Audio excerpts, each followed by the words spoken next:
आंनि हा आंनि हादर बिथांखिखौ नोजोर बोनानै हानजा सुरदों। चिरां जिल्लानि बेन्दोङाव थानाय बेंटल VCDCआ मोनफ्रोमबो सेल्फ हेल्प ग्रुपखौ लानानै आंनि हा आंनि हादर हाबाफारि खुंदों।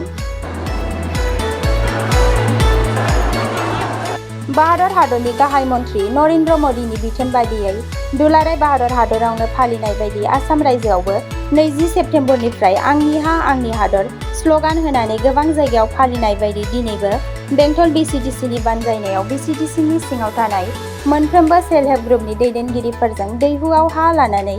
मेरी माटी मेरा देश स्लगानजों बेंटल VCDCनिफ्राय जागायनानै हानजायारि थाबायनानै हानजा सुरनाय हाबाफारि लायो। हाबाफारियावनो गुबुन गुबुन सेल्फ हेल्प ग्रुपनि आफादगिरि नेहाथारि बिथांमोनहा बाहागो लानानै जोबोर गोजोननायजों भारत हादरनि गाहाय मन्थ्रि श्री नरेन्द्र मदि बिथांजों लोगोसे आसामनि गिबि मन्थ्रि बिथां हिमन्त बिश्व शर्मानिसिम गोजोननाय जासिहरदों। आरो बे हाबाफारिजोंनो लोब्बा लाखिनानै गासैबो सेल्फ हेल्प ग्रुपखौ लानानै बेंटल सातबार बिबा भवनाव दान्दिसे सावरायनाय आर्थार सावराय मेलबो खालामनाय जायो।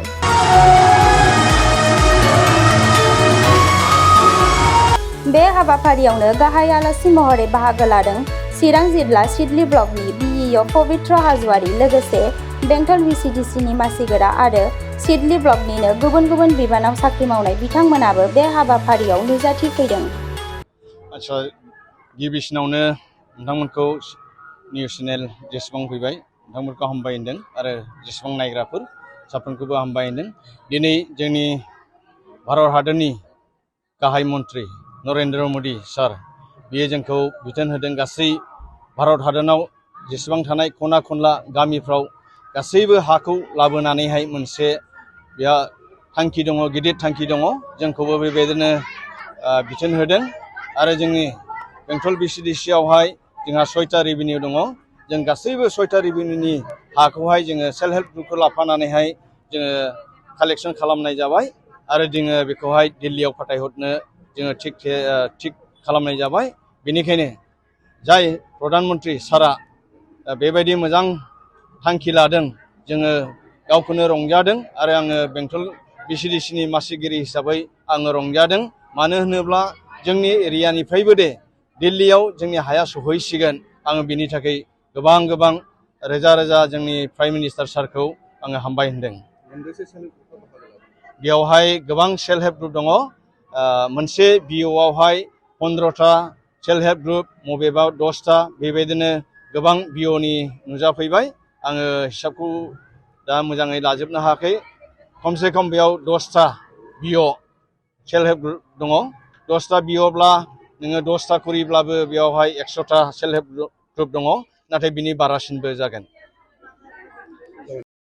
जोंना दिनै सेल्फ हेल्प ग्रुपआ रैखाथि, ओमफ्राय जों दा बे सेल्फ हेल्प ग्रुपनिफ्राय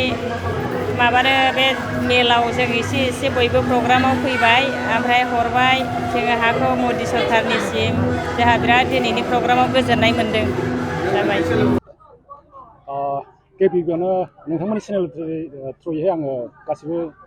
नायगिरि बिथांमोनखौ बा नोंथांमोनखौ खुलुमनाय जासिबाय, गोजोननाय जासिबाय। बे थारैनो एकदम ग्रान्ड साक्सेस जादों। फुरा VCDCनिफ्राय मेम्बारफोर फैनानै जेरै थिनदों ओरै खामानिया जादों। जोंबो जोबोर गोजोननाय मोन्दों आरो नैबे बिल्डिंआ निर्माण जानाय लोगो लोगो जोंनाव गुरुब फैदों। जों बहुद खामानि मावनो हाबावगोन आरो दानि जिनिखि सरकारनि आसुनि बेफोरो जेनेबा बहुद मोजां खामानि लाइमोनफोरनि बा जोंनि माथ्रिगफोरखौ हेफाजाब होनानै बरायलांगोन आंहा बिसास दङ। जेरै गाहाय मन्थ्रि नरेन्द्र मदि सारा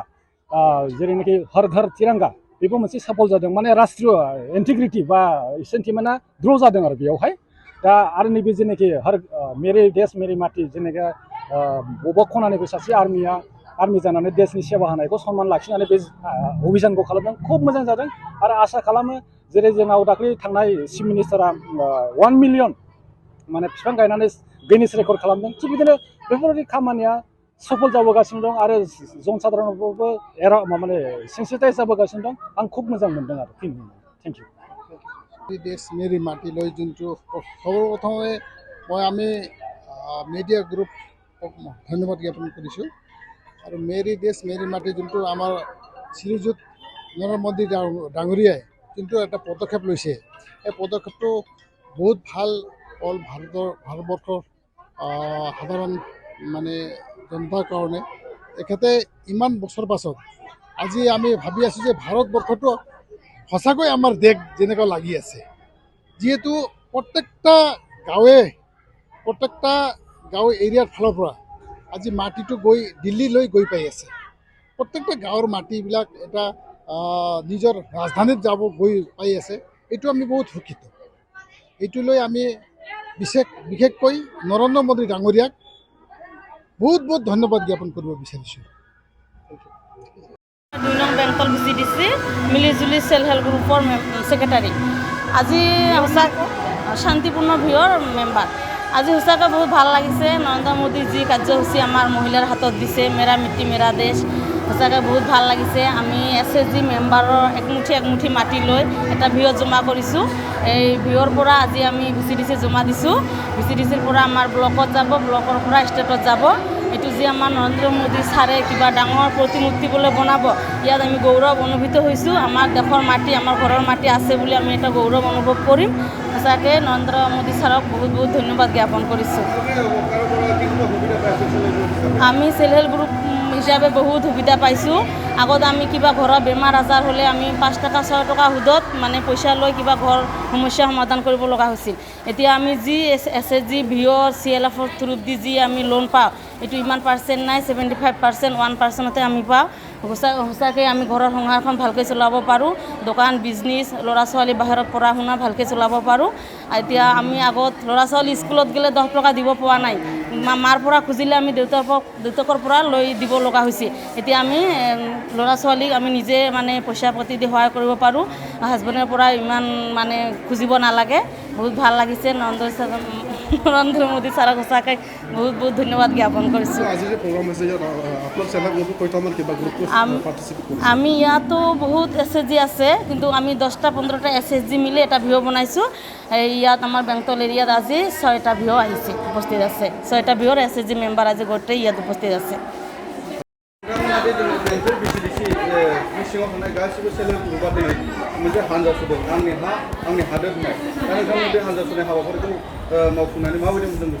जोंथ' जे सार हेमन्त शर्माया जे थांखिखौ लानानै मावलांनो लादों जों बेखौनो मोजां मोनदों आरो जोंनि सायाव माने जेबो उसुबिदा साननाय गैया आरो जोंहानि बे आइजोफ्राबो बिराद ग्रुपखौ लानानै सेल्फ हेल्प ग्रुपखौ लानानै बयबो गाजा गोमजा फैदों बेखौबो बिराद गोजोननाय मोनदों जा जेरै सारमोना हेमन्त सारमोना जे खामानिखौ मावनो थांखि लादों जाहाथे बिदिनो मोजां मावलांबाय थाथों जों जेब्लाबो जोंहाबो बयबो आइजो जानानै बयबो जोङो सापर्टआव दङ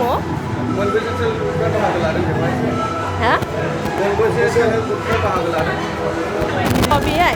जोङो गाम्बारि ओमफ्राय मामोन बुरजायैनो लानाय जादों गाम्बारि ओमफ्राय ओरै आर'नाइ बुरजाथार लानाय जादों आरो जोंनिया जयैनो जोङो बिराद गोसोजों आरो अननाय आरो सिबिनाय आरो गोसो गोरबोजों बिराद थोजासे अननायखौ होगोन आरो जोङो सारनि अननायाव जे खामानिखौ जाफुंदों नालाय बे खामानिखौ थोजासे जोङो बिराद फोथायनाय फैगोन आरो जाहाथे बिदि सोलिलांबाय थानो हाथों डिजिटेल बड' निउसनिफ्राय गासैखौबो खुलुमनाय आरो बरायनाय बावहरनाय जाबाय मदद आरो हेफाजाबनि नोजोरजों नोंथांमोननि सेराव दं डिजिटेल बड' निउस वेब पर्टेल सुखु दुखुनि समाव खैदां खैफोदनि समाव नोंथांमोननि राव जानानै ओंखारबोदों डिजिटेल बड' निउस खौरां दैथायहरनो आरो जोंजों थोंजोङै फोनांजाबनो थाखाय जानबुं नं 6901559919 उदां आरो सैथो खौरां फोसावनायनि थांखिजों नोंथांमोननि सेराव दं डिजिटेल बड' निउस